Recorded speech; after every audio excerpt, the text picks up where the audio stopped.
Hey everybody, it's GauntletX and welcome back to another premiere draft of the core sets format, the mixture of M19, M20, and M21. So let's just get into the pick one, pack one here. Not a super spicy pack, the rare is certainly pretty unplayable. A 1-mana 1/1 with a constructed kind of ability. And the uncommons are not that exciting either. Gutter Snipe can be a fun build around, but it is low power toughness for the cost. Reclamation Sage is okay, main deckable artifact enchantment hate, but if you're not playing against artifacts or enchantments, quite a bad rate at the cost. And Surge Mare does tie us quite heavily into blue, being a double blue card at the start, but it's kind of a nice ability, drawing discarding whenever it hits your opponent. We also have at common Pegasus Courser, a 1/3 flyer that gives another creature flying whenever it attacks, pretty great. Colossus Dreadmaw is a nice finisher in green decks, just a 6/6 trample. Rock's Oracle, a fine mid-range card there. I think I'm going to go with Pegasus Courser here. I'm not super sure on that one. The pick isn't entirely clear to me. A bunch of pretty filler-level cards to be picking. Pick one, pack one there, so nothing super exciting. Alright, so here we do see another Colossal Dreadmaw for a big finisher in green. Hostile Minotaur is fine if you're a very aggressive red deck. What else do we have here? I guess like a Divination is pretty good card draw in blue. Siegebreaker Giant could be a big red threat for pretty cheap. 5 mana for a 6/3 trample, and for 4 mana you get to shut off a blocker till end of turn. Again, the rare is just not particularly great for limited, but it's still at 2 mana 1/4. And then I guess we could go for a really slow mill deck with Psychic Corrosion if we go for like blue-white control here. Like, the best basic pick here, I think, is still going to be Colossal Dreadmaw, because Siegebreaker Giant, I just don't love the very low toughness on it, making it die to a lot of creatures, although the activated ability helps out with that, shutting off a blocker. So yeah, maybe Dreadmaw, maybe Corrosion here. I'm going to go with Corrosion, see if we can't get sort of a mill strategy going, or at least just a blue-white control shell, and then anytime we draw Psychic Corrosion, we're pretty happy with it. Alright, so now Boggart Brute, great in aggressive decks, just a cheap, evasive creature. Centaur Courser is pretty solid at the cost. Dreadmaw is a great green finisher again. And Switcheroo did not play particularly well last time. Definitely a little lower on the card than I was the first time I played it. Meteor Golem's kind of nice. It is a lot of mana, but it is removal in any color scheme, and it is... it does leave a 3/3 body behind, which is nice. Yeah, I think I'll roll with Meteor Golem here, not be too unhappy about it. Ooh, I do love me a Blanchwood Armor. I absolutely love drafting Blanchwood Armor sometimes. If we just slammed down every Colossal Dreadmaw that we've seen, we could just be mono-green Dreadmaws and Blanchwood Armors here. That is a fun card. It's not actually that good, because you do have to be mono-green for it to be any better than just like Oakenform, which we've seen earlier, the 3 mana +3/+3. So it's definitely not the pick, but it's just a nostalgic card for me. So Lich's Caress, Colossal Dreadmaw, Divination, these are like the actual best cards here. Angel of the Dawn actually quite good too if you have a lot of creatures on the board. When you cast it, get a big swing in with the Enter the Battlefield effect. So Angel of the Dawn just keeps us in white-blue. Divination keeps us more in the control kind of shell, maybe with Psychic Corrosion, although with no removal yet. Lich's Caress is a huge option too. I mean, I guess we have Meteor Golem, that's quite expensive removal. Yeah, I'm cool with the Lich's Caress. We're not tied into anything here. We only have one card in each color thus far. Pick 5 now. We do have Bone to Ash, if we go for like blue-black control. Ghost Form, just not good. Disperse, not great, pretty filler. Pack Beast could be kind of interesting with Meteor Golem, but that would be if we draw it very late game.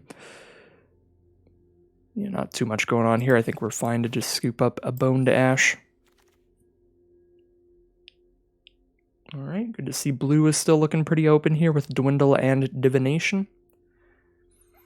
I think Divination's the better card than Dwindle, but you're just not going to get a lot of great removal in blue.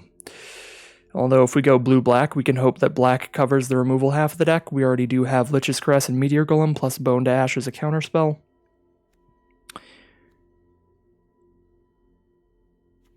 I feel like there's a lot of good blue card draw in the various core sets, so I'm still going to take Dwindle over Divination here.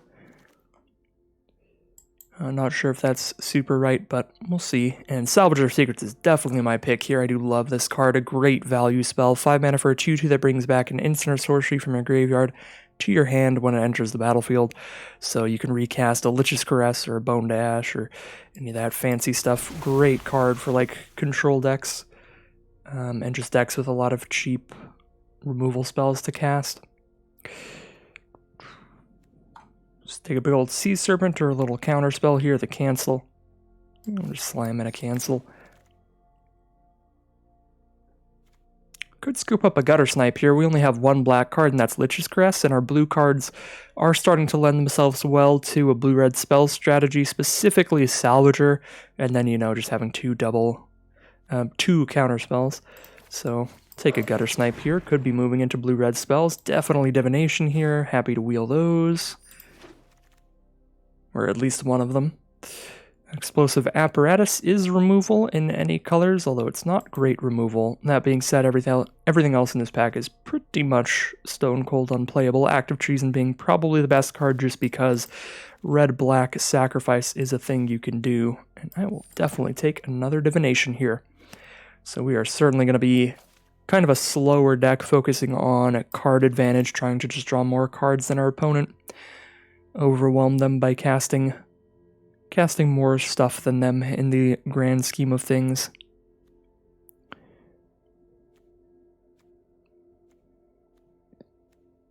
Yeah, things look pretty cool so far.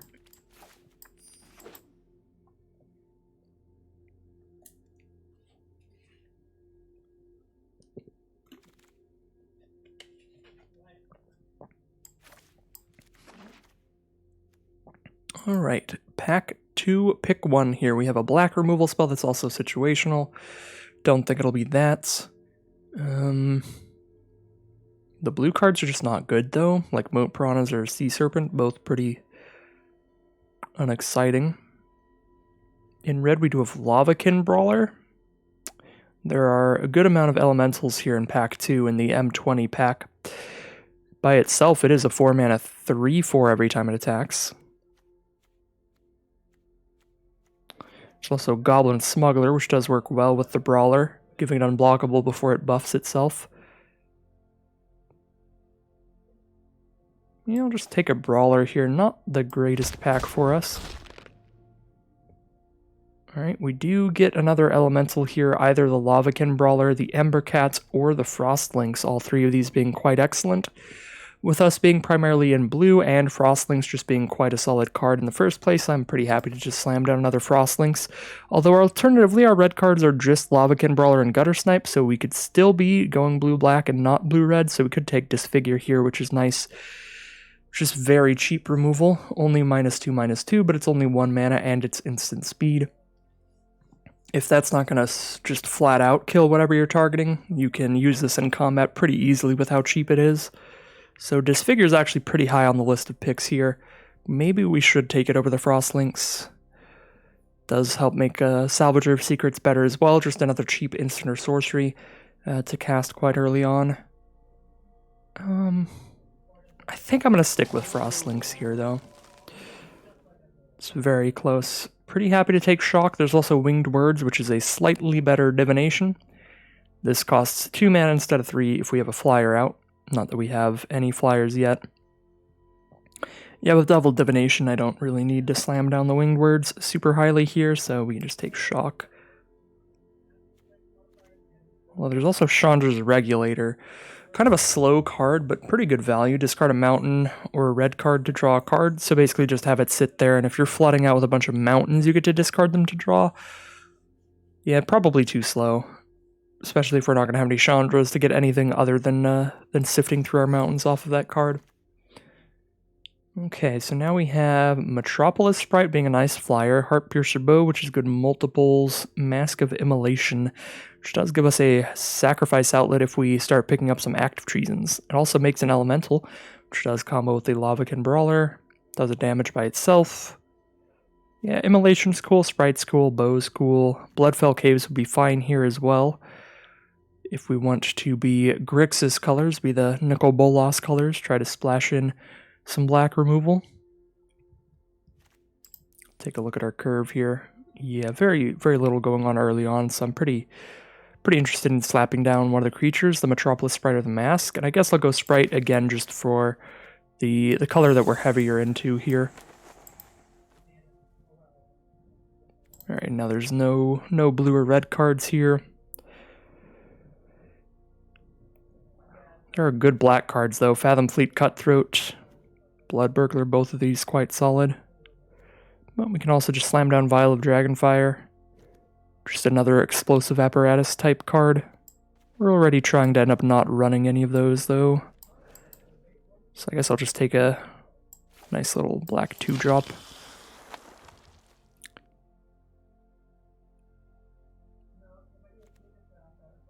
So Unchained Berserker here. Protection from white +2 as long as it's attacking. So it's a 3/1 when it's attacking. Don't think that's going to work out too well for us. I think we need cards that are going to be good at blocking as well. So even just like a Pack Mastiff is going to be better than that. Just a 2-mana 2/2. So we can take that 2-mana 2/2. We could take an Anticipate. Dagger Sail Aeronaut to get our first flyer in the deck. I think I'm looking for more cheap creatures here. Take a Pack Mastiff. Another Frostlings, pretty happy to see that. Just a great enter the battlefield effect there. Another kind of finisher card with the Ripscale Predator. Yeah, Retributive Wand always feels slow to me. Having to spend 3 mana to tap for just 1 damage. Yeah, really slow card there. I'll take the Ripscale Predator. Another Pack Mastiff for another 2-drop. And another Lavakin Brawler. Now we have double Frostlings, double Brawlers, so we could be attacking with these as like 4/4s. And I do really like the high toughness on this card, even if we aren't attacking in. Act of Treason, I guess, if we wheel that Mask of Immolation. And we do. Was not expecting that, but I guess we'll slap a Mask of Immolation here, another Elemental, and it makes Act of Treason mildly playable if we want to go that route.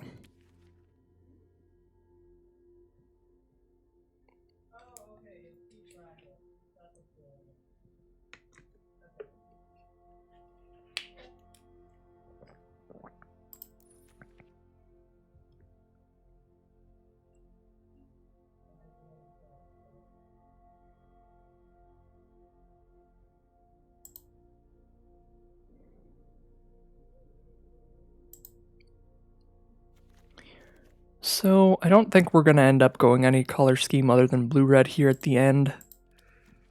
I think we're tied enough at this point to be pretty committed to this kind of pile.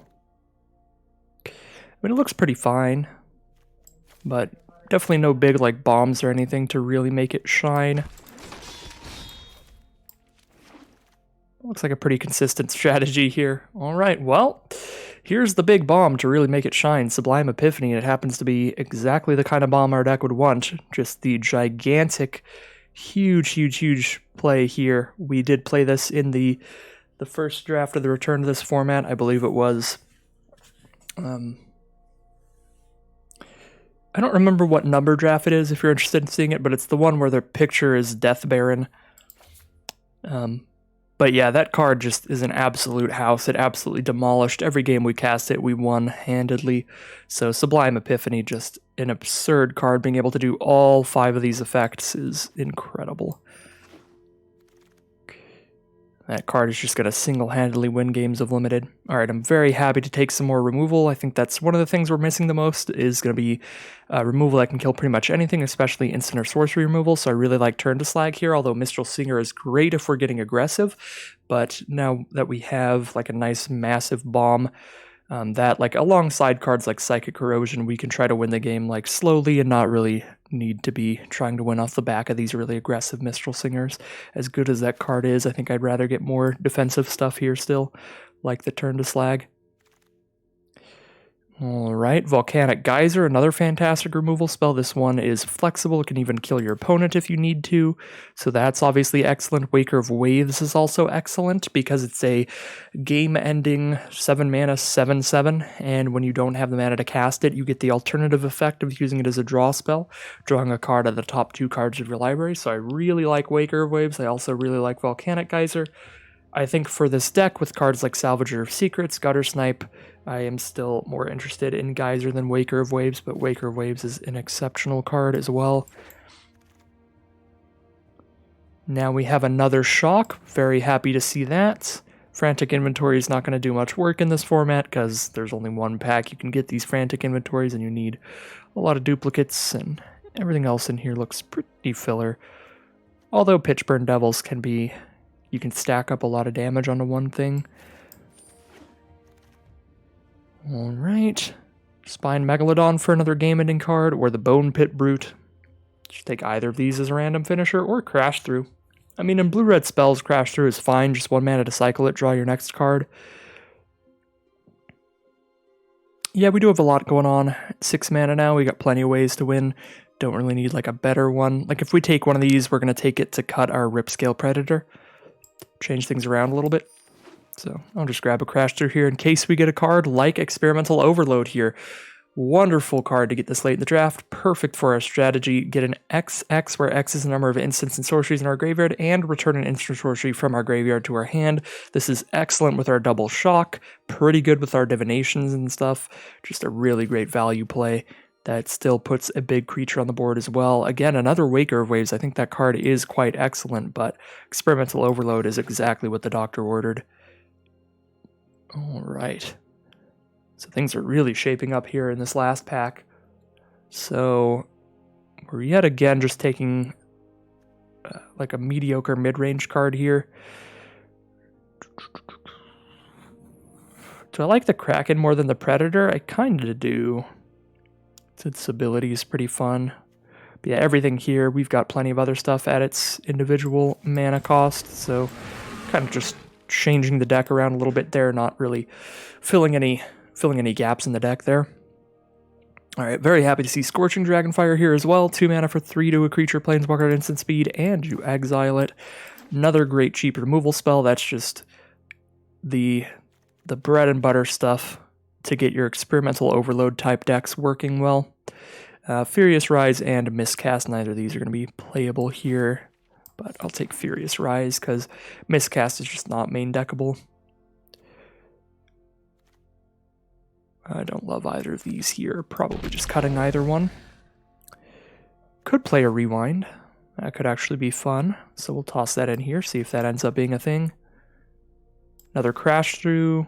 Good with our Gutter Snipe and our Experimental Overload, because those want us to just be casting random instants and sorceries, even if they just cycle to draw a card. So there's like a very little cost in putting Crash Throughs in your deck, because it's just 1 red mana, draw the card you would have drawn if it wasn't in your deck, basically, because you just immediately replace it with the next card in your library. So that's why, even though we're not really using the trample effect, it's pretty fine in this deck, because we have cards that want us to be casting instances and sorceries, even if they have basically no impact on the game, because all of a sudden now a Crash Through does 2 to our opponent and draws us our next card, or makes our Experimental Overload 1 bigger and draws us a card. So I think I will be playing the double Crash Through here.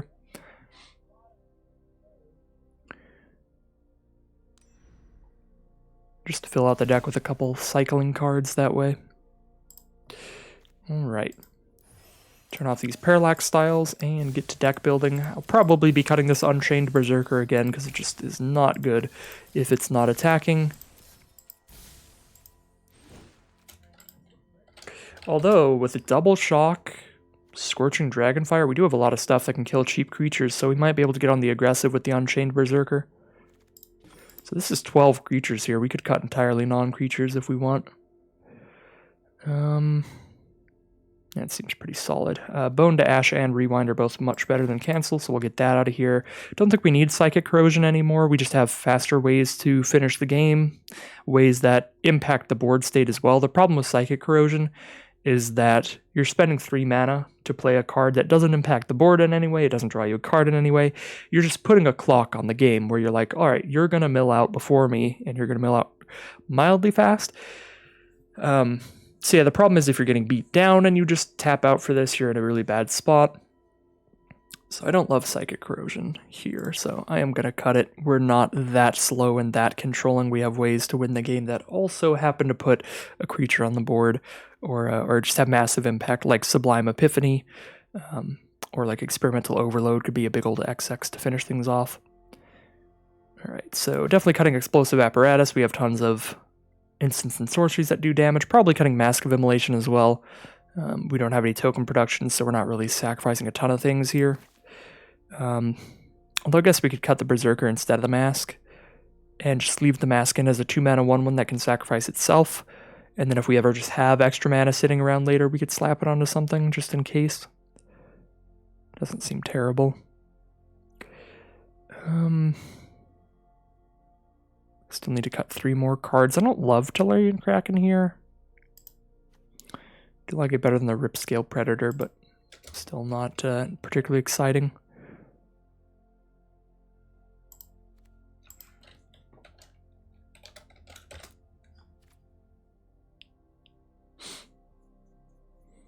Yeah, I think we can cut a few more creatures here. I'll get rid of the Berserker. We're going to be a very low creature count deck here. 2 more cuts.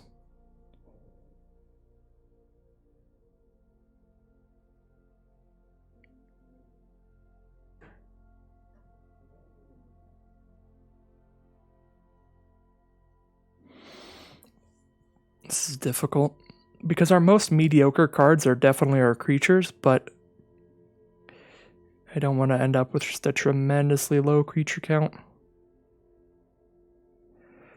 Although I guess with enough burn spells, removal spells, and the non-creature stuff, we can make up for it with that. Just have enough of those cards to impact the board that we can still survive.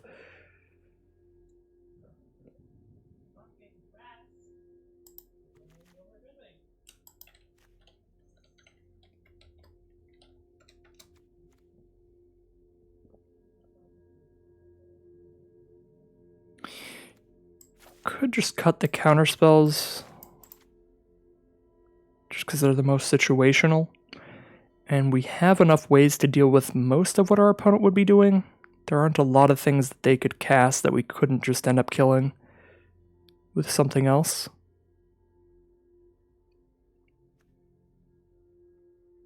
But, you know, let's also just let's just go really hard on the instant sorcery theme. Cut at least 1 more creature here, and then we could even cut a land with double crash through. Both of those draw us a card.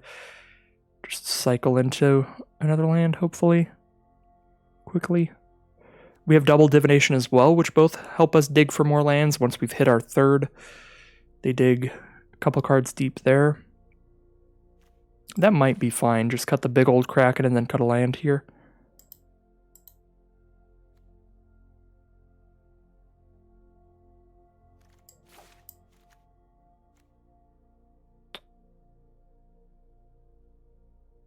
So I'm actually going to cut a red source over a blue source here, because I think our double blue cards are more important than our double red cards. We only have 2 cards that require us to have 2 red mana to cast them, and we have 4 that require 2 blue to cast. Even though we have a bit more red in general, we still have 8 red sources this way, thanks to Highland Lake. Just like 1 out of every 5 cards in the deck.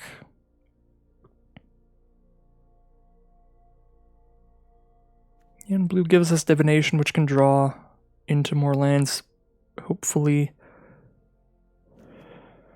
You know, I mean, with double shock, double crash through, Scorching Dragonfire, we have so much cheaper red too that that's a big reason to have more red than blue. Either way, we're not weighted too heavily either way. We're just going 1 more of one source than the other. So I guess we'll go with the red over the blue because of the so many cheap red cards. I feel like I'm hurting a lot more if I get an opening hand without red mana than I am if I get an opening hand without blue mana. Most games. Even if I will be hurting more later in the game once I realize, oh, I've drawn 1 blue source and I have these double blue cards. Alright, well, I think this is how I'm going to make the deck here. Very much a blue-red spells theme here. Gonna be a pretty fun time. Should be an experimental overload deck here. Very excited to play around with this, and I love how the artwork on our deck box is not even in the deck. Psychic Corrosion on the deck box, the card that did not make the cut, but was considering going for that like control mill deck, but certainly went a different route here.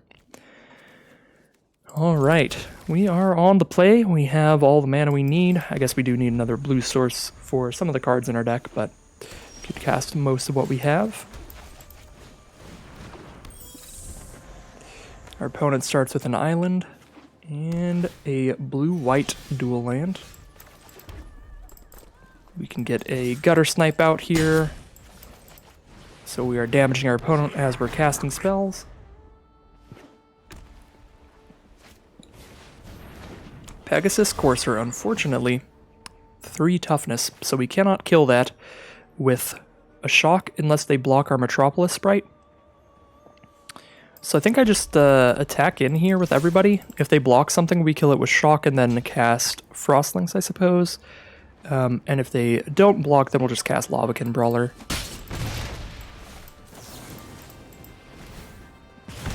So I guess we could choose not to cast Frostlinks here because it has that good enter the battlefield effect, but I think it's probably... It's actually a really difficult decision here because its enter the battlefield effect helps us attack in next turn no matter what they drop down. So it might actually be more damage to hold it in hand than to cast it out onto the board. I think I'm going to hold on to it. I'm not sure if that's correct. Alright, take Vengeance. Kill the Gutter Snipe, sure. And a Fencing Ace, 1/1 double strike. Alright. Go to our turn here. We've got the Lavakin Brawler mana, so I think we might as well do that. We have enough mana to buff our sprite as well to hit for 2 in the sky.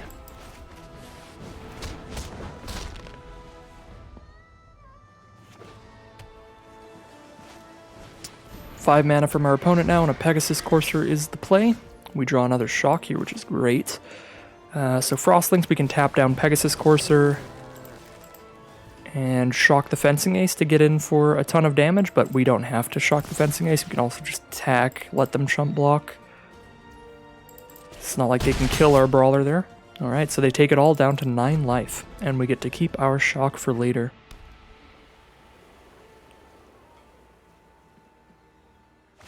They have 6 mana now, and a Rambunctious Mutt is the play. Just a 3/4, destroys an artifact or enchantment when it comes into play, but we don't have any of those. Alright, so Rambunctious Mutt is a 3/4, and Brawler still attacks as a 4/4. So I don't think we need to shock anything here. I think we just still slam in, but not with Frostlinks. Alright, and yeah, if they double block the Brawler, we get a really good use out of this shock, killing both of those cards and keeping Brawler on the board, and still having the mana for Bone to Ash here. Thanks to drawing that second blue source. Spine Megalodon, that's huge. We'll Bone to Ash it, draw a card. Volcanic Geyser's the draw. That will be lethal this turn. They can block the Brawler, take 3 there, and then take a bunch to the face from Geyser.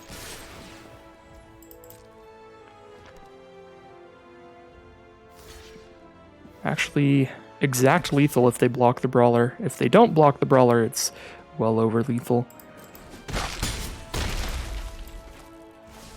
Alright.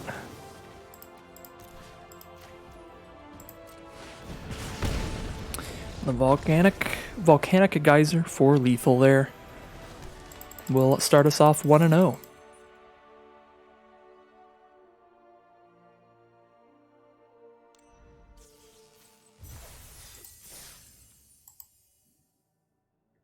Heading into round 2 here. So we did see one of the concerns with the mana base come up there where we didn't have double blue for the double blue spell. However, I think I'm still cool with the more red sources than blue sources because we also saw how important those early game shocks were.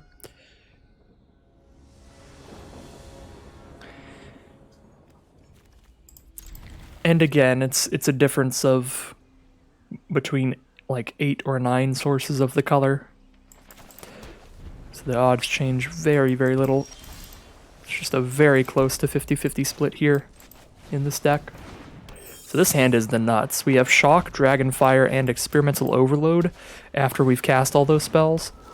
Our opponent starts with Supreme Phantom, so we might as well just Dragonfire that. Although I guess we can shock it if they block here and save Dragonfire for something bigger. Cool.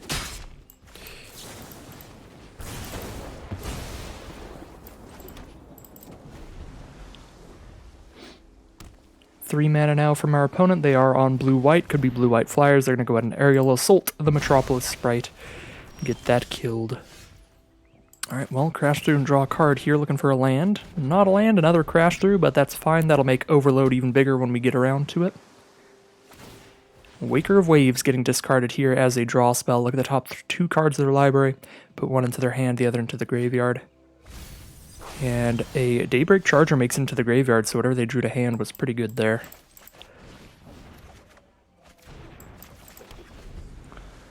Alright, so another crash through gets us another blue source, so we don't get to hold up red here, which is not great for the Dragonfire. So Hanged Executioner is the play from our opponent. A 1/1 flyer, they can spend 4 mana to exile it and exile one of our creatures, and it comes with another 1/1 flyer. Great rare there. Just a super great removal spell, basically. Only doing 2 damage to us a turn, so I don't think it's necessary to Dragonfire it. So we can just run out of Frostlinks here. And if they want to spend that as a removal spell on Frostlinks, it's fine by us. If not, we're probably getting in for 2 a turn here. We do outrace them. We have Bone to Ash and Rewind here. Yeah, I guess we slightly lose the race. But I don't really want to Experimental Overload here still, because we're going to have so many cards in the grave later. And holding up Rewind plus Bone to Ash is just really good. So we can lose the race by a little bit because we have so many burn spells in our deck as well that if the race stays at this pace, like all we have to do is throw a burn spell at them and win. So as long as they want to just keep going back and forth here, trading 2 damage for 2 damage, I think we're more than okay doing that for quite a while. Unsummon, return the Hanged Executioner to their hand so that they can make another 1/1? Sure, we'll just counter it with Bone to Ash, I guess.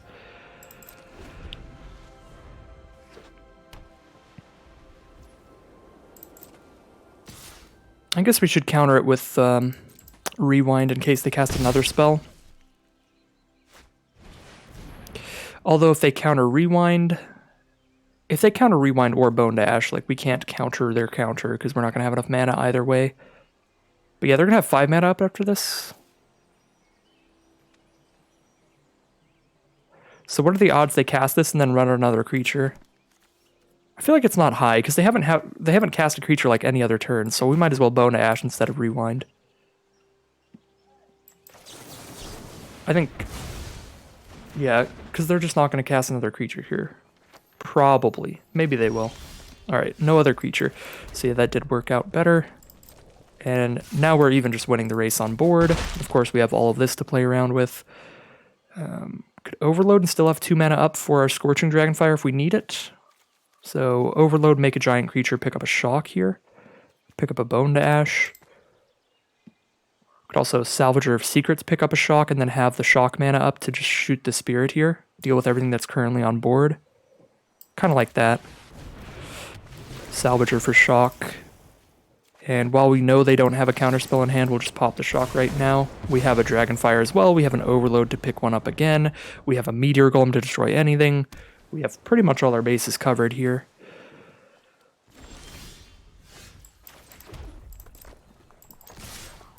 Now we even have the mana to like Overload and have 3 up. We don't have enough mana to hold up Rewind after this stuff yet. But again, I think that's okay. Let's just play some creatures, speed up the clock. Because we have the cards to destroy whatever they put on the board.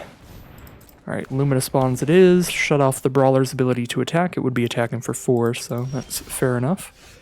Ooh, Divination is a draw. Can cast that and still hold up Rewind, so let's go for it. Ooh, Gutter Snipe Shock. Not immediate lethal, but pretty good. It's like 4 damage if we roll that out, but I'll just hold up Rewind and play it real safe. So we're safe to literally anything in the format. Or safe against literally everything in the format. Rewind whatever they cast here, and then untap, attack for 4, hit them for 4 more with Gutter Snipe Shock. Alternatively, untap and then just like... Oh, the literal uncounterable Banefire. I think we still have lethal this next turn. Most likely. Yeah, because they're at 7 here. Lavakin Brawler can still attack for 4 if we blow up the Luminous Bonds. So we can shock the face here and then blow up Luminous Bonds, attack for 6. Just play it a little differently. They have 1 card in hand, so I'm pretty sure this all resolves. Yep. So still have lethal there. That did make holding up Rewind pretty funny, though. The uncounterable Banefire. They definitely got us with that one.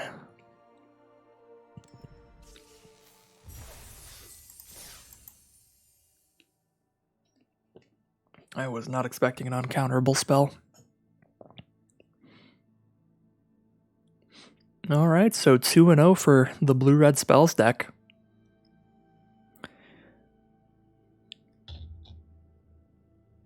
Been a pretty fun time with it, too.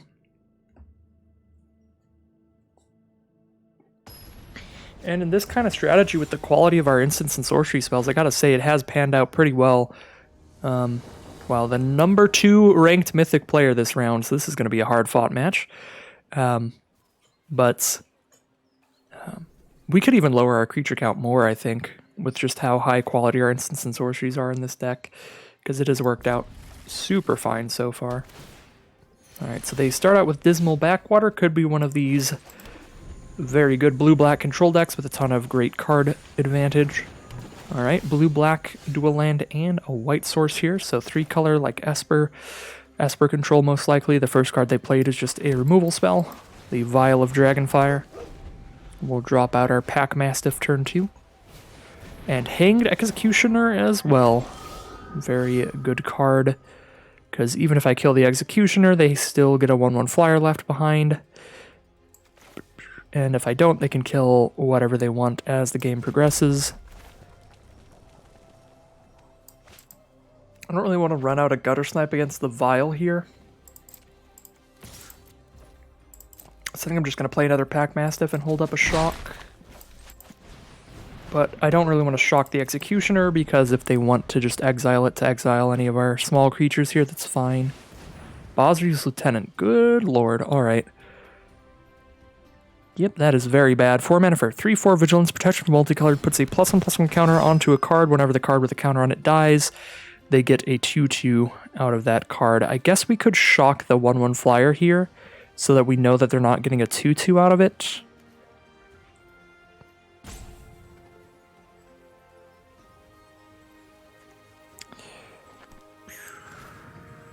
Yeah, let's shock it before it gets a counter here. That doesn't feel great, because now we can't shock the Executioner, but our deck doesn't really have too many creatures that the Executioner is good against. Most of our creatures are quite mediocre, just cheap stuff.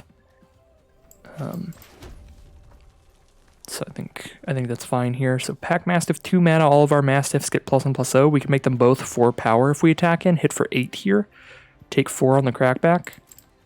Actually seems pretty sweet. The double Mastiff actually works out super well here.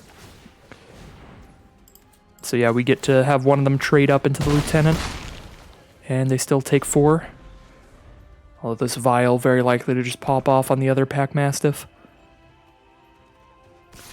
Alright, still taking 1 a turn in the sky. And there goes the Vial, gonna shoot our second Pack Mastiff there. Alright, we have Salvager of Secrets. Pick up a Shock, that's our only choice, so might as well.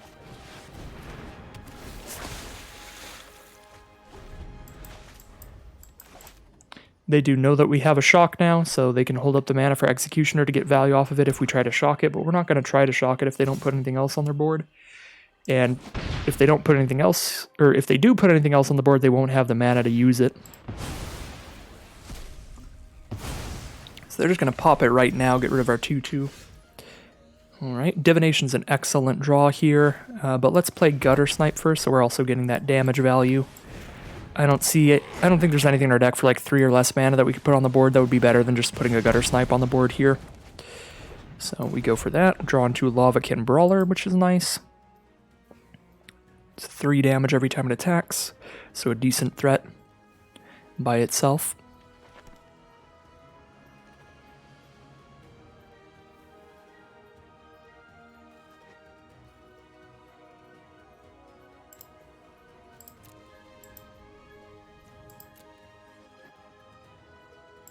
Alright, 4 cards in their hand here. Idol of Endurance is the play. Exile all creatures, mana value 3 or less from your graveyard. For 2 mana, they can tap it, and they can cast, so it does nothing, right? So this does nothing, but it's just here so that Phylactery Lich can come out and be indestructible as long as they control that artifact. So just a 5/5 indestructible here, so we have to try to win to like direct damage to their face. We're not going to break through that Lich. Although, we can probably convince them not to attack with the Lich by just having quite the field of potential attackers to crack back at them. So yeah, this is just a 5/5 indestructible, but if we destroy its Phylactery, the Idol of Endurance, then it does die. But again, we don't really have a way to do that. So a Cloudkin Seer from our opponent, great card. I feel like I run up against this card in every draft and I always mention how great it is, but we never get our own copy. So they're going to go ahead and Bone Splinters the Gutter Snipe. We could shock their face for 4 here, but it's probably better to hold it in case we need to shock one of their creatures.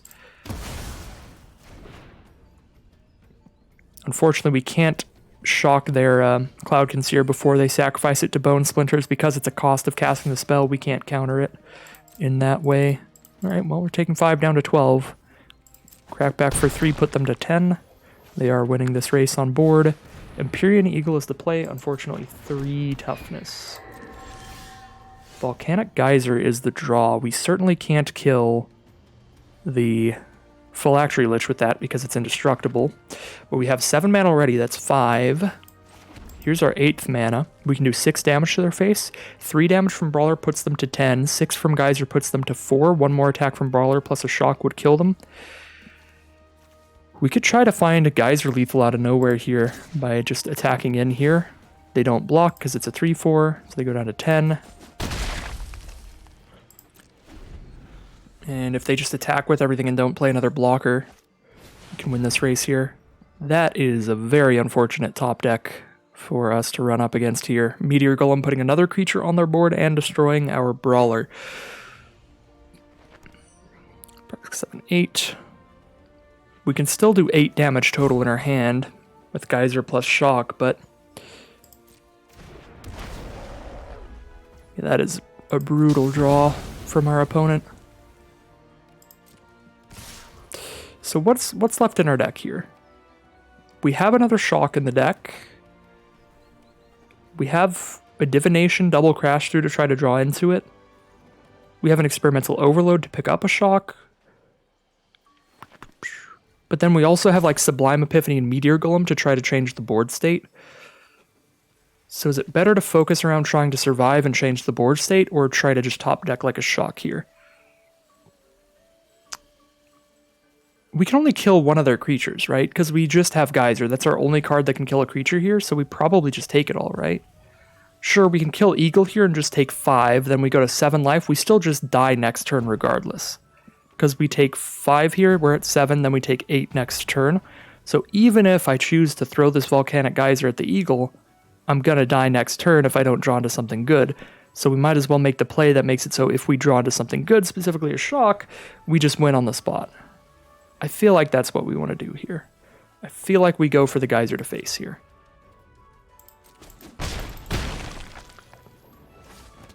Alright, so 4, 5, 6, 7, 8. So 6 to face, 2 more to face with Shock.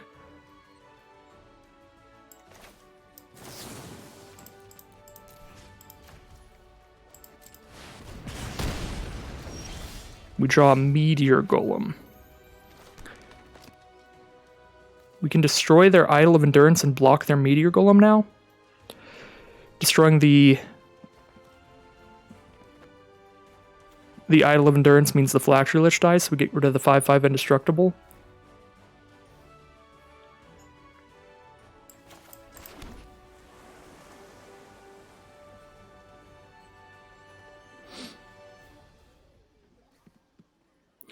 Take 2 in the sky. They could have, if they top deck removal, we do just die this way, but I don't see a way, I don't see a line here where we don't die to them top decking removal.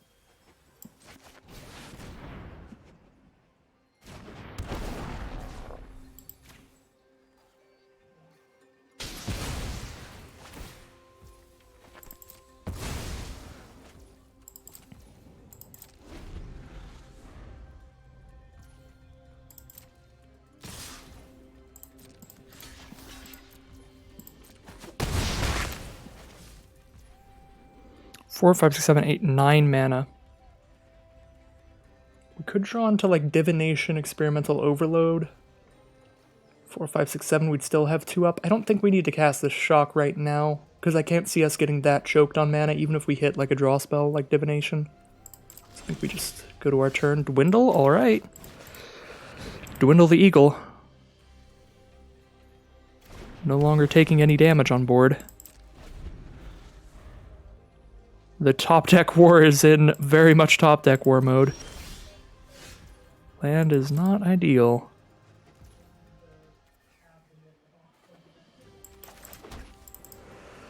Still gonna play the land because we do have, as I've been saying, like Divination Overload stuff where we could end up top decking Divination, playing Divination, wanting to play a second land so that we can afford Overload into another spell. That kind of stuff.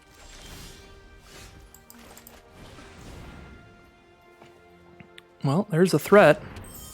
If that hits them one time, because of Shock, it's lethal, but they know that, so they'll just blow it up if they can, and they can just blow it up. Strangling Spores it is.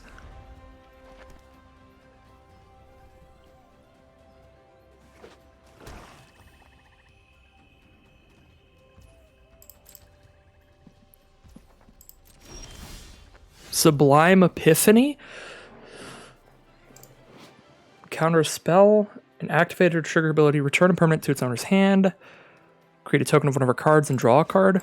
Well, that's just a massive counterspell for the first thing they try to do to kill us.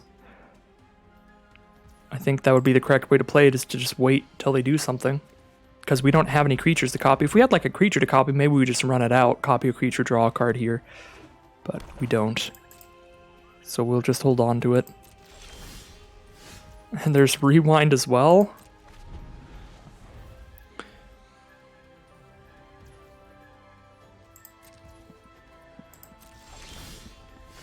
Turn to Slag. This is a stressful game. Because like we're drawing real cards, but none of them win the game. On the spot. Like none of them actually damage our opponent here.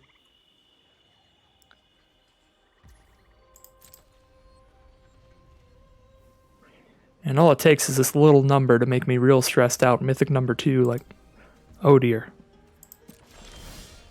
Frostlinks. Alright, that puts a creature on the board. Again, 2 damage is lethal because we have a Shock.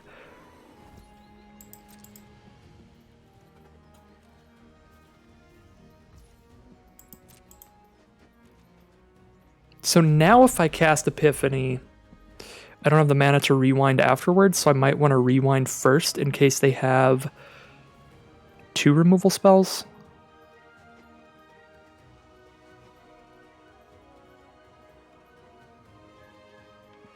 Because we don't actually need to do all this insane stuff to win the game. All we need is to keep a 2/2 on the board to win the game. So we can go for the Rewind and Epiphany if we just go for Rewind first, because either card resolving wins us the game. Like keeping a Lynx on the board wins us the game. 2 there, 2 there.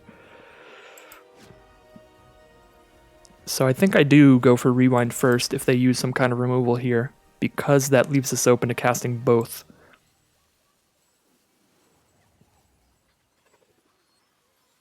Even though Epiphany is like such a larger immediate impact. Over time, I think Rewind's going to do more for us.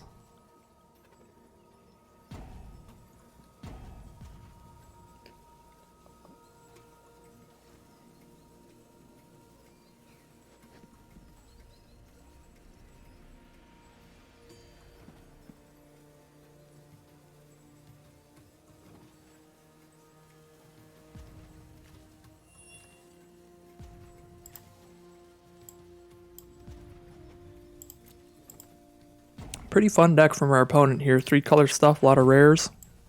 A lot of rares you don't see seeing a ton of play either. Phylactery Lich in a 3-color deck, Idol of Endurance as well. It's been a pretty cool game, regardless of what happens here.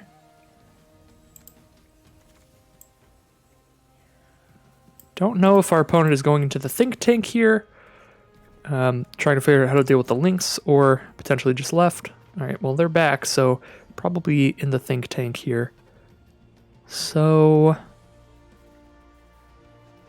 go to our turn, see if we can get this Frostlings damage in. Holding up double counterspell.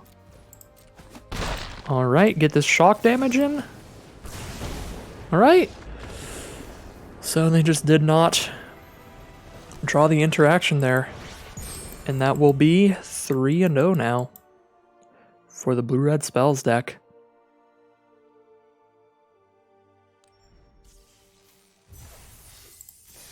And let's go ahead and take the change the deck image here. It is starting to bug me that it's Psychic Erosion. We'll make it Experimental Overload. All right, heading into round 4 now. 3-0.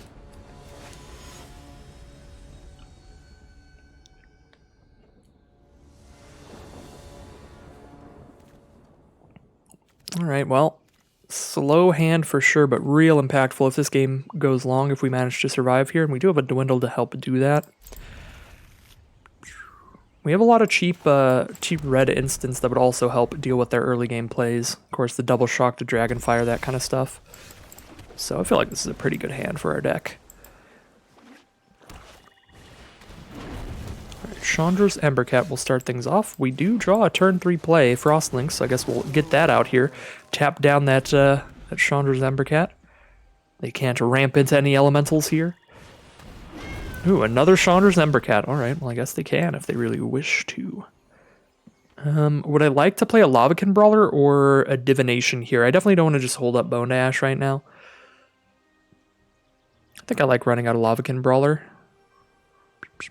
I'm also okay with trading Frostlings into Embercat, even with a Brawler. Just slam in the links here. It does get its damage in. Let's get our creatures on the board here.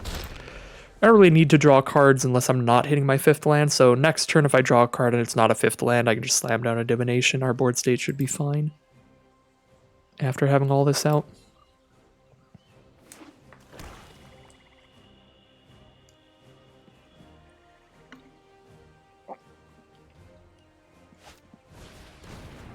Alright, Tormenting Voice, some card draw from our opponent. There's some card selection. Discard a Swamp and a Tormenting Voice to draw 2.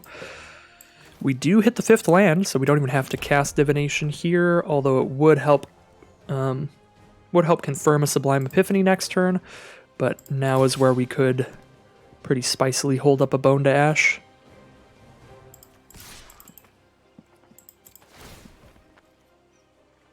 Go ahead and send in everybody here. Frostlings does trade for an Embercat, but Brawler will hit for 4 there. They're down to 14 now. I think I will keep this Bone to Ash up here. So 5 mana from our opponent. If they play any creatures, we're just going to counter it, no matter how weak they are, because we'll have a second counterspell, the Sublime Epiphany, for whatever they play next. Brash Taunter, well, that is strong, so we will counter that. Indestructible for 3 mana, they tap it, have it fight something, and whenever it's dealt damage, it does that much damage to us. So it's not actually that crazy in this matchup, but generally a pretty strong card. Alright, now we get to keep our 6 mana up for Sublime Epiphany, which is phenomenal. It's going to give us another Lavakin Brawler, counter whatever spell they cast here, draw us another card. Very likely just close out this game.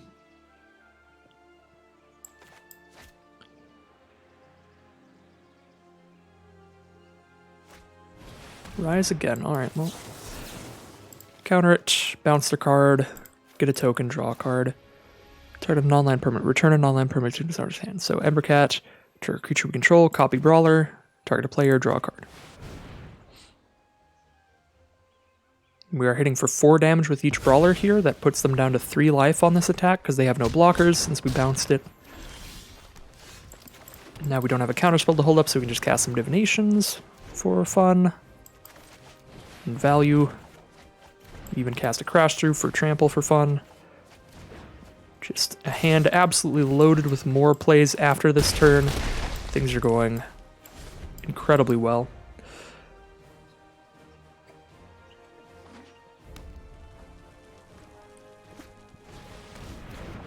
Alright, Isreth the Awakener, quite a nice card. A Death Toucher that returns a creature from their graveyard to the battlefield for X mana. But Volcanic Geyser is the draw, which is just not really fair. So we'll just Geyser the face. We could also Meteor Golem, kill one of the creatures, or Geyser to kill one of the creatures, but just the fastest way to close the game out, just Geyser to face if that's what we draw into there. Very lucky game there, hit some incredible draws throughout, and that will bring us to 4-0, heading into round 5.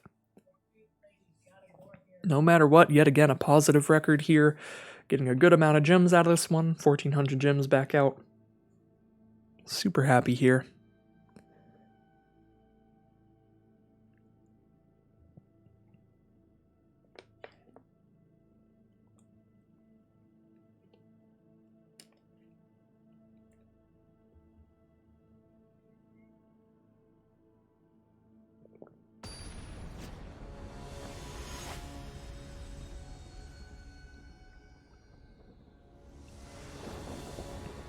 All right. So round 5, here we are. Double Divination that will hopefully draw us the early game plays we need, although we did also draw into a Metropolis Sprite, so we have at least a little bit of action coming out here. Pretty nice. Blue-black from our opponent, and Blood Burglar is the turn to play a 2/2 lifelinker during their turn. Very good card at getting the race started in your favor. Just immediately comes out swinging for a 4-point life swing every turn. They gain 2, we lose 2. So just send in the Sprite, mitigate a little bit of their life gain. And slam down our Divination here. We do draw into Gutter Snipe and Rewind. A little awkward. Our opponent is stuck on 2 mana here. We did draw into a Frost Lynx. I'm just going to run that out, because that can lock down the Blood Burglar for a turn, and then it can just trade for it if it attacks us again. So it deals with everything they have on the board right now, which is what I'm the most scared of since they are stuck on 2 mana. Here's the 3rd land, though, turn 4. And Audacious Thief is the play. A 2/2, whenever it attacks, they draw a card and lose a life. Alright, we don't have any removal to kill that. We could Divination to try to hit Shock or Scorching Dragonfire, and I'm pretty cool with that, because we can also do that holding up a blue, and if we hold up a blue, we can buff Sprite and kill both their attackers here. I think our deck is very good in the long game, so let's just do everything we can to make it there by just trading all our early game creatures for their early game creatures as well. Just make a bunch of onboard trades here. I mean, definitely trading with Audacious Thief, if nothing else. Agonizing Siphon. Kill the Frostlings, gain some life, sure. Thanks to leaving Sprite back, we can still trade with the Thief here, which is great. We would be in a really bad position if we didn't hold the Sprite back, because then we could not get this Audacious Thief off the board, and it would be drawing more than 1 card throughout the game, and really putting in a lot of work that way. Alright, so we have 6 mana now. That's enough to play Gutter Snipe and dwindle the Blood Burglar, although I don't see that as being particularly necessary. I guess it does get past our Gutter Snipe here. We're not going to want to trade the Gutter Snipe into it. Yeah, with Rewind, Bone to Ash, and Meteor Golem, probably have the removal at the ready for their next cards they play here. That being said, they've been stuck on mana, so we know they have like 6 actual cards coming up, whereas we only have 3, so we're going to have to use all of these cards to the best of our ability. Alright, one of their cards in hand was a Sanitarium Skeleton, so that does help make things a little less scary, and we do have Meteor Golem to kill the Thief here. So alright, things are solid here. Probably not blocking with Gutter Snipe. We can send it in here. Get 2 damage in. Whatever they cast this turn definitely resolves because we are tapped out. So as long as whatever they play this turn isn't super scary, I think we're in a very good position, because then we get to hold up Rewind and Bone to Ash. And they do cast a Sift, just setting up their next turn again. Draw 3, discard 1. Alright, now we just get to hold up our triple counterspell. I was going to say double counterspell, but we drew into Sublime Epiphany as well. Start attacking for 5 a turn. Just having a pretty great time. So they do go ahead and cash in their one chump block they get off of the dwindled creature. Stop the 3 damage from Meteor Golem. So I think what I'm going to do here is if they cast a cheap spell they don't have to tap out for, then I'll cast Rewind. If they have to tap out, then I'll cast Sublime Epiphany. We do have the mana for Rewind and Bone to Ash, or Rewind and Epiphany. This is a creature, so I kind of like Bone to Ash and getting the guaranteed card draw, but I also kind of like Rewind, because then I could Epiphany their next spell.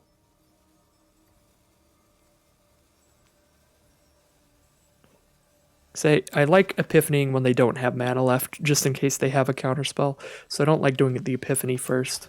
But it's between these two, they're both good for a different reason. I guess I'll go for Bone to Ash here. And the reason is Sublime Epiphany is going to be even better if I let them actually keep something on the board so that I can make a copy of Meteor Golem and kill something. Alright, so they have Audacious Thief as well. Do we counter that here? Or just turn to slag it? I guess we just turn to slag it, right? We have 3, 4, 5, 6, 7, 8. We'll have 9 mana. 9 mana is enough to turn to slag and hold up Rewind. I guess we wouldn't have Epiphany mana that way. But we get Gutter Snipe damage in from turn to slag. You know, I'm probably going to play this... Probably playing this wrong here, but I'm just holding Sublime Epiphany for like the absolute last opportunity. Alright, well now we draw into Volcanic Geyser. So we could kill that for only 4 mana, in which case we only have 5 up still, so we still can't do Epiphany. But we can do Rewind, so yeah, let's turn to slag, hold up Rewind here.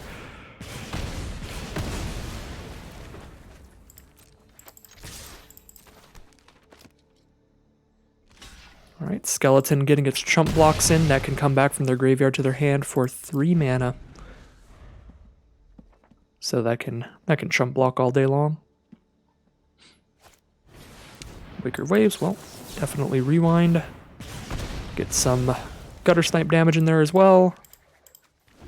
Our deck is very annoying to play against, I'm going to be completely honest here. Shock Geyser, is that lethal? That might be lethal because of Gutter Snipe. They're at 9, Shock puts them to 5. Geyser finishes them, yeah. Gutter Snipe's ridiculous here. Oh yeah, well over lethal.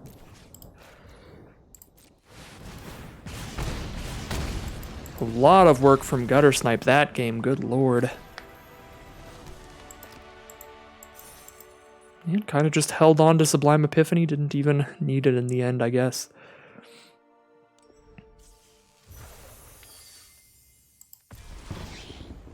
Ooh, get a Crackle with Power, kind of flavorful for our deck. We'd run that if that were in the core sets format. But that is 5-0 now. Now we are very much in the money, getting 1,600 gems and some booster packs out of this. It does cost 1,500 to play. So, great value here. As a Magic player, we are always interested in value.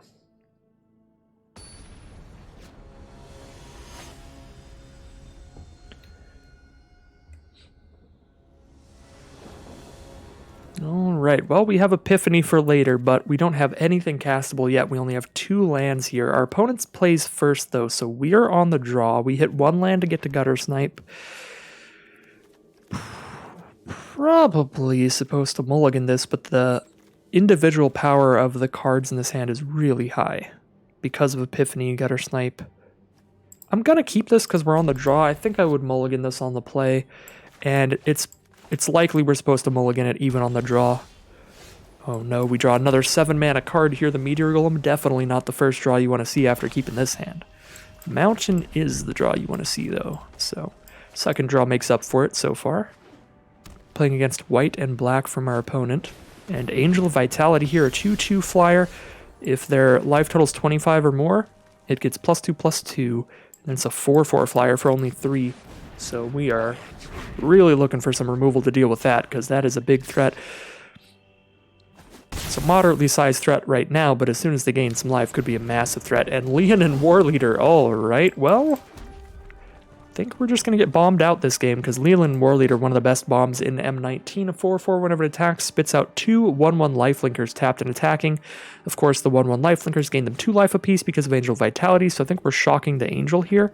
Although we could also play Lavakin Brawler so we can double block Warleader. They'd gain 4 life off of the 2 1/1s, which puts them to 24, not 25, so Angel Vitality would still be a 2/2. So we can run out Lavakin Brawler, double block Warleader, and then shock Angel next turn. That's actually probably our best plan. The problem is it falls apart if they have removal. I think if they have removal, they kind of just win this game, regardless of the line we take, though. So we'll play what might actually get there. Combat Tricks works too. Yeah, there is no way. This is just the bonkers start from the black-white life gain deck here. Yeah, there's straight up no way out of here. We shock that, play a Metropolis Sprite, take 4, 5, 6, 7, 8, because they get 2 more 1/1s. We don't kill Warleader that turn. We're not going to kill Warleader until we get Meteor Golem mana. Blood Burglar gets in 2. I guess we play Metropolis Sprite. We don't have the blue up, so we block a single 1/1 here. So we take 4, 5, 6, 7, 8, 9. We go to 5. Well, I do want to scoop them up really badly, but since we are recording here, I'll go ahead and play it out to the bitter end, but this game is already wildly over. Just an exceptional start from our opponent here. Agonizing Siphon as well.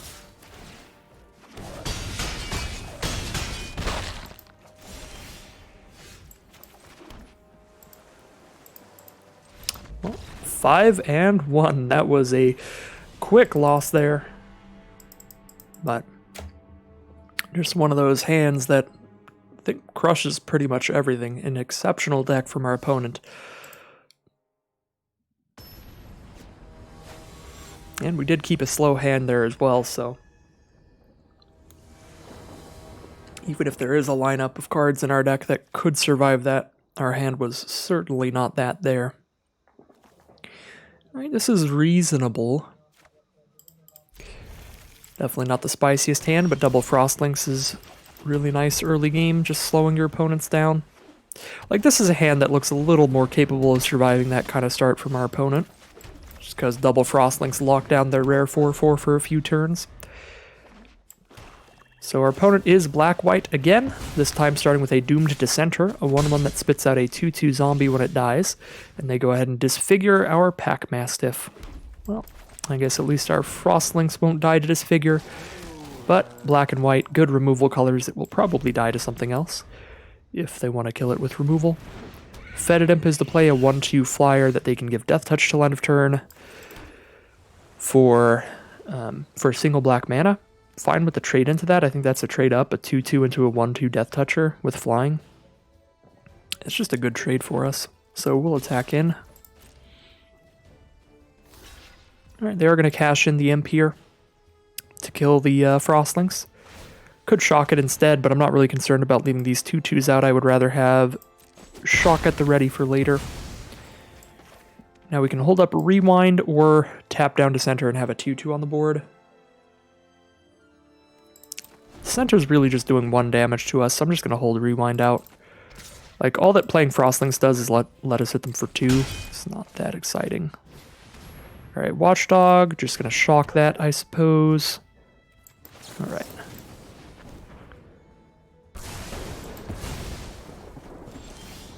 Divination is the draw. Well, Geysering it would have been better to get this Divination out. Because then we could still Divination plus hold up a shock, but again, just taking 1 damage on board here. Pretty easily just tap out for it. And be fine with it. Alright, opponent stuck on 3 mana here. Can Salvager, have a 2/2 out and pick up one of these spells. Couldn't immediately recast it, so it's not that exciting. Kind of like just cycling a Crash through here and then casting a Frostlinks, or holding up Rewind. Right, we do hit another mana, which is great. So now we can do Salvager and have shock mana next turn. I guess if I play Frostlinks, I'm really just tapping down to center again, and it already doesn't attack in well against a 2/2, so if I'm going to play a creature here, we might as well play Salvager, even though it does reveal that we have a shock in hand to our opponent. So yeah, we'll tap out for Salvager. And you know, with Geyser in hand plus 2 counterspells, might even be cool with just picking up another Divination. We have 6 mana already. If Divination draws into another land, we'll have 7 mana. 3 on Divination and then 4 on Bone Dash or Rewind. Divination actually seems like pretty great play for next turn. Yeah, we have Frostlings and Geyser to interact with anything they put on the board. So Shock does not seem wildly necessary. Although they do play a great shock target this turn, Anointed Chorister. Well, they need 5 mana to buff it, so quite a while before that does anything. Can yet again just kind of sit pretty here. Next turn we'll have the mana to cast Lavakin Brawler and still hold up our 4 mana counters, so we'll wait till that. Alright. Opponent is definitely stuck on mana here. Still on 3. If they want to double block Salvager, now that we have another blocker, we'll go for it. We'll take that trade, kill the Chorister in the center. They do get a 2/2 out of it, but that's fine. Nightmare's Thirst, give it -1/-1 until end of turn, and then just trade it into the center. Still a 2-for-1 trade. We get rid of this removal spell, that's pretty fine. Not going to counter that. Get rid of the removal spell, get rid of the first half of Dissenter.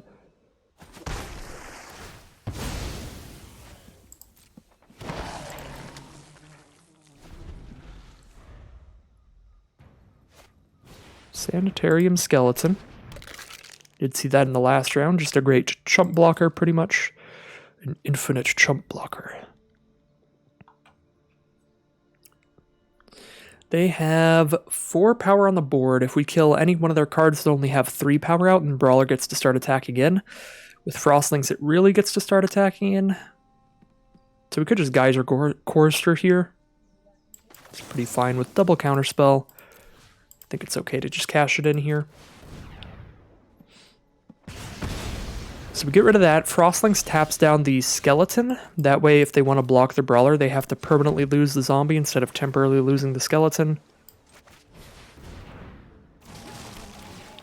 We even have another Brawler here. Do we want to run that out instead of holding up a counterspell? Would be 1 more damage this turn, and then next turn we're really attacking it aggressively.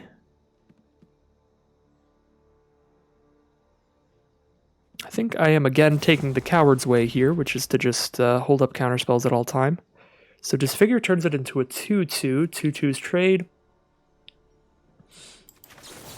Not a big fan of that. I'll go ahead and rewind here.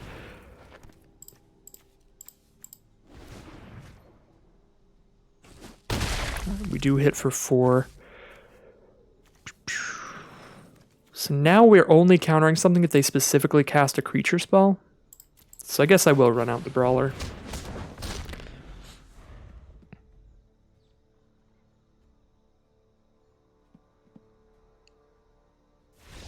Alright, and they scoop them up. They were just very stuck on mana there. Not much of a game for our opponent. So 6-1 it is. We're going to head into round 8 here, which could be the final round if we win it. And if we don't, we do have 1 loss of breathing room before we're kicked out of here, so could get another 7-win run here and just have an excellent chain of drafts here in the core sets format.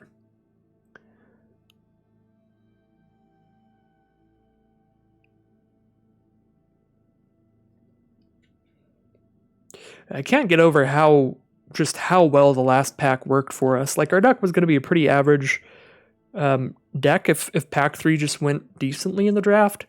I think we would have had, a 3-3, 4-3 deck.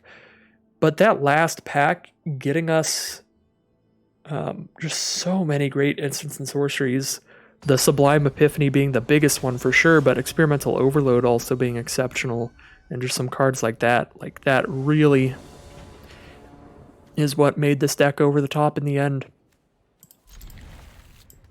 This is a slow hand, but we're on the play, so that gives us a little bit of momentum in our favor. We'll be casting our 3 mana cards before our opponent, so we get to run out these divinations and hopefully get some stuff to put on the board or interact with the board before we're under too much pressure. This would be a very, very concerning hand on the draw. because then, you know, on the draw, not doing anything that impacts the board till like turn 4 is pretty brutal. But on the play, we can definitely go for it here. Hope for the best. His opponent is on blue as well. We draw an excellent draw. Now we do have an early game removal spell, a Scorching Dragonfire. And Kite Sail Freebooter is the play from our opponent. They make us reveal our hand, exile one of our cards till that leaves the battlefield. If they exile our Scorching Dragonfire, then we can't get rid of the Freebooter, and that just stays out pinging us. They're not going to exile a Divination. They might exile a Bone to Ash, but unlikely. Yeah, I think we just have to Dragonfire this, because otherwise they get rid of Dragonfire and just not doing much. So they do get to see our hand here, so they're going to know to play around a Bone to Ash, which is a bit rough. Salvager of Secret's a pretty great draw. Divination does draw us into the 4th land for next turn, which is great. Turn 3 from our opponent, and a Fetid Imp it is. The 1/2 potential Death Touch flyer. So we can Divination again, make sure we hit our land drops, but we can also do that next turn because we do have the land drop for this turn locked up. Could Frostlings that imp or just play a Gutter Snipe. I do like getting Gutter Snipe out early, but it's not really going to attack in against the imp because I don't want to trade into it. But I could play Gutter Snipe here, and then if I draw land next turn, play Frostlings next turn. That's pretty solid. And then if I don't draw land, I can still Divination, then just choose not to attack with Gutter Snipe because I don't want to trade it off. And we're still getting the Gutter Snipe value of damaging our opponent that way.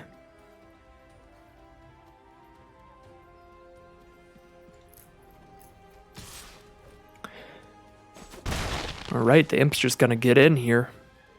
Maybe casting another creature here. Yep, a Surge Merit is a 0/5, so Gutter Snipe is not gonna get in at all. They can also buff that card to make sure that it does combat damage to us, and they can draw and discard a card. So 2 mana gives it +2/-2. So good Frostlings it here, but I do really want to keep hitting lands because we do want to make it to 7 mana sometime quickly here, so I am pretty excited about a Divination here, even if we're not attacking in that way. Just to dig for lands. Keep hitting land drops here. And there we go. No attacks here, obviously. Surge Mare keeps things pretty locked down, being a 0/5 there. Alright, Sai, Master Thopterus, really fun card. I have a Sai Historic Brawl deck that I'm a huge fan of. So super pumped to see this from our opponent. Hopefully they are playing a few artifacts to get some Thopters, but even if not, a 3 mana 1/4, quite a sturdy blocker. Alright, so we have 5 mana here. We could cast a Salvager, pick up a Divination or a Scorching Dragonfire. Could cast an Overload, pick up one of those. Could cast one of our 2 Frostlinks, but then we're tapping down one of these 2, and the other one still blocks all day long, so that's not great. So if we cast Overload or Salvager, we don't have the mana to cast what we pick up this turn, so we might as well cast the more expensive one. And the later we cast Overload, the bigger of a creature it's going to be, so I think I like Salvager here. Pick up the Dragonfire. Because that then next turn we can play Frostlings plus Dragonfire, or if we hit a land, Overload plus Dragonfire. Either of those being pretty great.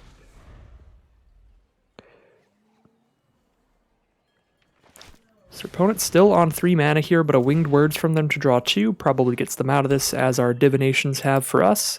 Our Divinations helping us hit our land drops up to 5 mana here. And Rogue's Gloves, that is very good with flyers, and Sai is going to produce a steady stream of them. So for 2 mana, they equip that to a creature. Whenever that creature deals combat damage to a player, they get to draw a card. So they just slap that onto the Thopter token here to draw a card. So I think we're going to Scorching Dragonfire the Imp and then tap down the Thopter so they can't throw the gloves onto something to draw any cards here. We do have our 6th mana this turn, which is pretty good. But yeah, I'm pretty pumped for Dragonfire on the Imp, Frostlinks on the 1/1 flyer.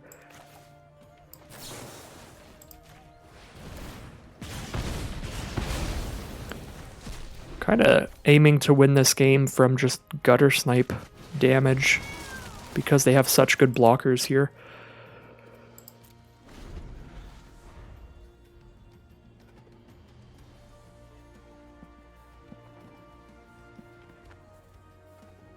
And with Volcanic Geyser in our hand, like, we're not too far away from that. Of course, Experimental Overload next turn, Overload plus Dragonfire to cast 2 more spells next turn. Put them down to 12. We can really stack up the Gutter Snipe damage if they don't kill it sometime soon here. Marauder's Axe, very much drafted around Sai here. I am in love with our opponent's deck, and they're holding 2 mana up. So they're not equipping the Rogue's Gloves, they're not equipping the Marauder's Axe, which is very suspicious, I think. Very much do not love that. Here, I think I'm interested in Overload to pick up the Dragonfire, and then we Dragonfire whatever they put Rogue's Gloves onto. I have no idea what they're holding the 2 mana for. Maybe it's to sacrifice 2 artifacts and draw a card, but probably not. It's probably something better than that. I guess, alternatively, we could attack with all of these, and then we can shoot the Surge Mare with Scorching Dragonfire to get one of their good blockers out of the way and maybe actually get some chip damage in here, but that seems pretty bad, because they could block Gutter Snipe with Surge Mare, kill the Gutter Snipe by giving +2/-2, so we don't want to send Gutter Snipe in. If we're not setting Gutter Snipe in, we just send in these 2, they could just block with Sai and take like 2. Like, I don't see attacking going particularly well. They do know that we have Geyser in hand, or Dragonfire in hand, so I don't think we're going to be able to kill anything we want to. And I feel like our opponent's going to run out of artifacts at some point. I suppose killing Sai would be fine too if they chose to block Sai there. But ideally they don't have too many great artifacts. There aren't a ton in the core set formats. Grasp of Darkness going to go ahead and kill the Gutter Snipe here. We could Scorching Dragonfire before that resolves to make sure that we hit them down to 12 life, but it's probably better to be able to Dragonfire whatever they put the Rogue's Gloves onto to counter their card draw. So I think we have to let that resolve, unfortunately. So, Gutter Snipe no longer our path to victory here. They're just going to pass the turn.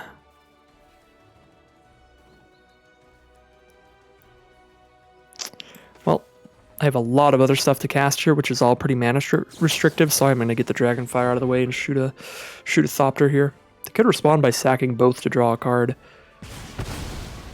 Which is fine by us. Alright, they do not choose to do that. We do hit the 7th mana for Meteor Golem, which is excellent. They have double blue up, so they could use Surge Mare's ability.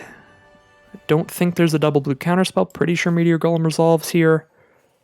Meteor Golem kills Sai, so they don't get any more flyers. Or we can kill the flyer so they don't draw any cards. But if I cast Meteor Golem and I don't kill the flyer, they can slap Rogue's Gloves onto it, but that would cost them 2 mana, which is half of their mana. So it's not like they'd be casting anything that turn, so we're kind of okay to let them draw the card there.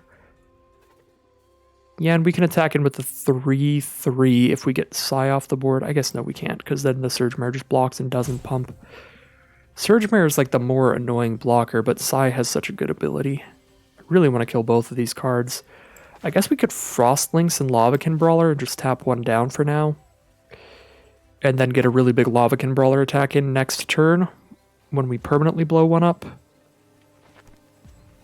That's actually pretty good. I think I'll go for that here. Because tapping down Surge Mare, they have 2 blockers, both of which only have 1 power. So we can attack with everybody, and the best they can do is double block a 2/2 to kill it.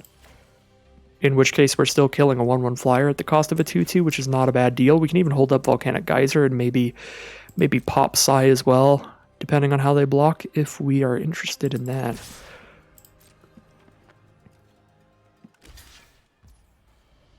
Alright, so are we interested in popping Sai? Because we could do that.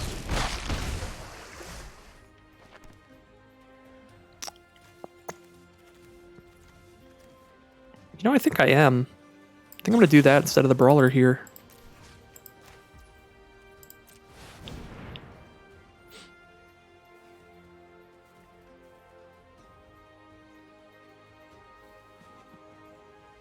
And the Surge Mare still tapped down next turn, so they only have 1 blocker, the 1/1 flyer. We have 3, 4, 5, 6, 7, 8, 9. We have 9 power on our board already. even if we don't get to cast our Lavakin Brawler this turn.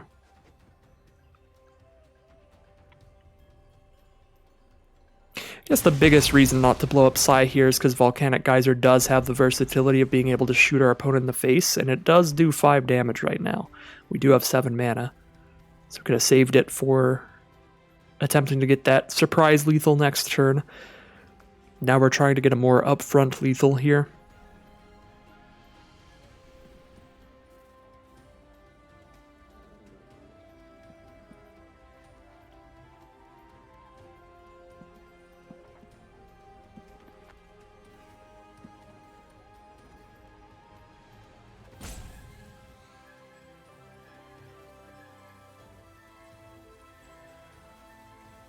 So our opponent has 6 cards in hand here, still on 4 mana so far, but they have not played land for turn. They could have a 5th in hand.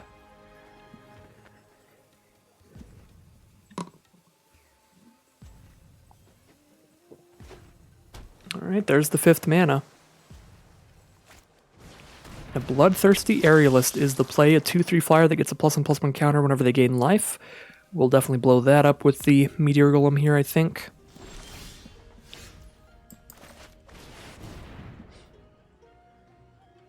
So here we go. They do have a 2-mana counterspell here, Essence Scatter, that they were holding up the whole time. Alright, well, still attacking with the 3/3 then, but that is very bad for us.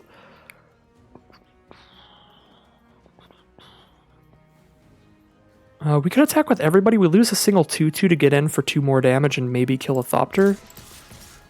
They're at such a low life total, I'm actually going to cash in a 2/2 to get 2 more damage in. Or 4 more damage if they don't want to block with a Thopter. Like, we hit for 7 if they don't block here. We do still have more burn in the deck. Double shock, of course. Alright, they are going to cash in that Thopter to gain, not gain life, but stop some damage. So they are down to 6 here.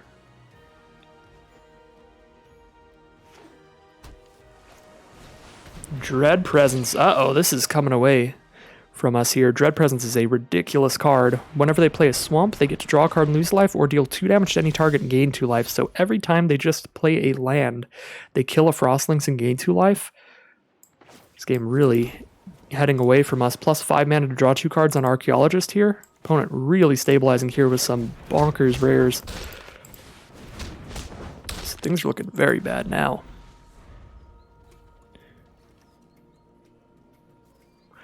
It's looking like the Geyser to kill the Psy is going to cost us here. If we still had Geyser. Oh, good lord. All right. 3 super solid rares in a row. It is from opponent. I'll think of something. Teferi it is here. Yeah, if we still had Geyser here, we could be just waiting on getting the mana to Geyser the face.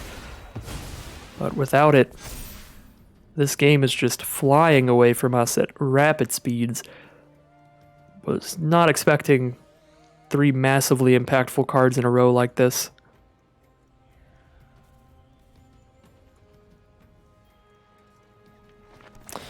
Our Lavakin Brawlers do attack as 5/4s here, which is still interesting, and Sublime Epiphany is a pretty huge draw.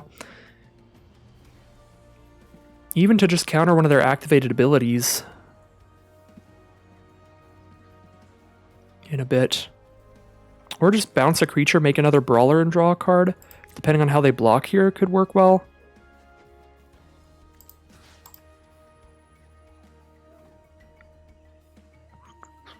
I'd rather attack them or Teferi. Teferi just keeps drawing a card, discarding a card. The phasing out is annoying, but I think we're okay with letting them have the card selection. They're at 8 life, so we're so close to lethal here. I think we do attack them.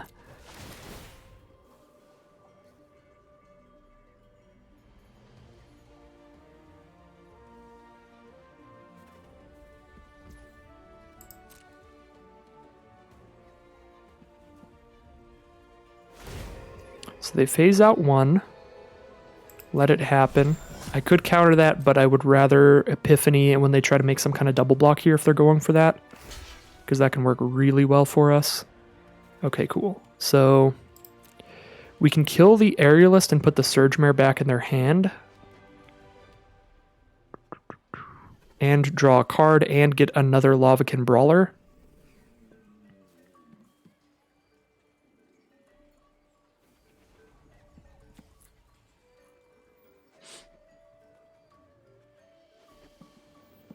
Yeah, I mean, that seems huge.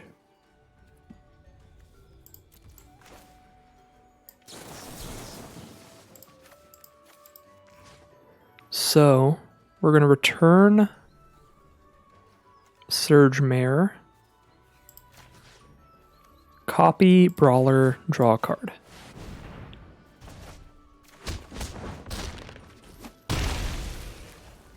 Fortunately, do not have the mana to immediately Bone to Ash after this. So can't Bone to Ash the Surge Mare when they try to recast it, but... I love how Lavakin Brawler is just like permanently a 5/4 while it's phased out. That's kind of weird. Because I guess the turn never ended for it. It doesn't exist still, so it didn't see that the turn ended. Meteorite. Shred that Frostlings here. Still have the Surge Mare mana. I was not expecting Frostlings to stay around because all they needed was a swamp to get rid of it as well. Did they discard Surge Mare here to keep a swamp? No, they drew a Heart Piercer bow. So keep Surge Mare over the bow here. They only have 3 blockers. They're going to need to chump block each brawler or they die. Because we attack with everything. Teferi's down to 2 loyalty. They can't phase something out. So if we attack them with everything here, why does this still say it's phased out? Because it's not. That's kind of weird. Okay, so if we attack them with everything, all of these brawlers deal 6 damage apiece, right? So they go block there, block there, block there, take 3. Alternatively, they take 6 and go to 2. I just don't see that happening, so I think we just attack them with everything. If we attack Teferi with everything, we guaranteed kill Teferi, but I think the brawlers are just more than enough to close the game, dealing lethal to them here. Oh yeah, we lost a Frostling, so these are all 5 damage, not 6 damage. Think fast.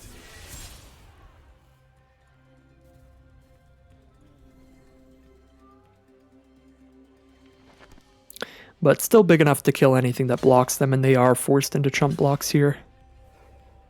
So they keep the Dread Presence around, potentially. No, they do have to block 3 things. So they will trade the Dread Presence for the 3/3 there, but we keep all of the Brawlers. They're down to 3 life, having to deal with 3 Lavakin Brawlers.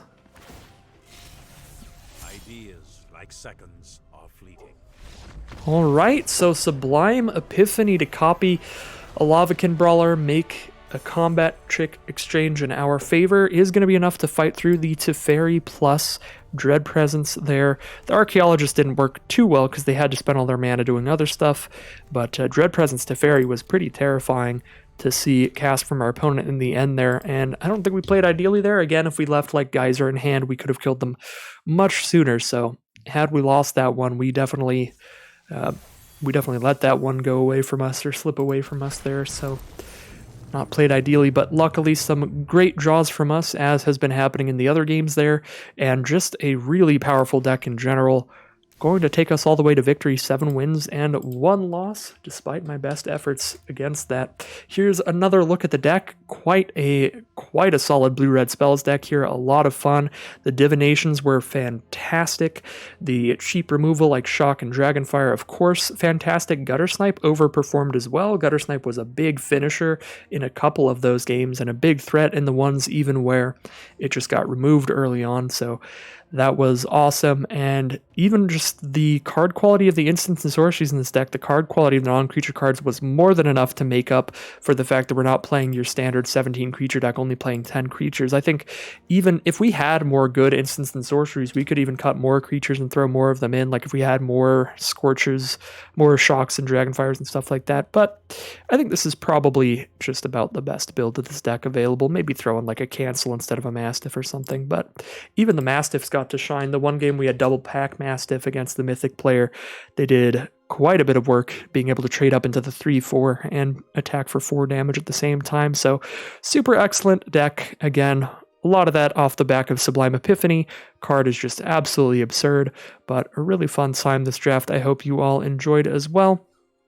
But that is going to end today's video. As always, if you enjoyed this video and you want to see more, you can always like, comment, and subscribe to let the YouTube algorithm know to send you more of these videos in your notification feed. And thank you very much for watching. I will be back again very soon for some more Magic Arena.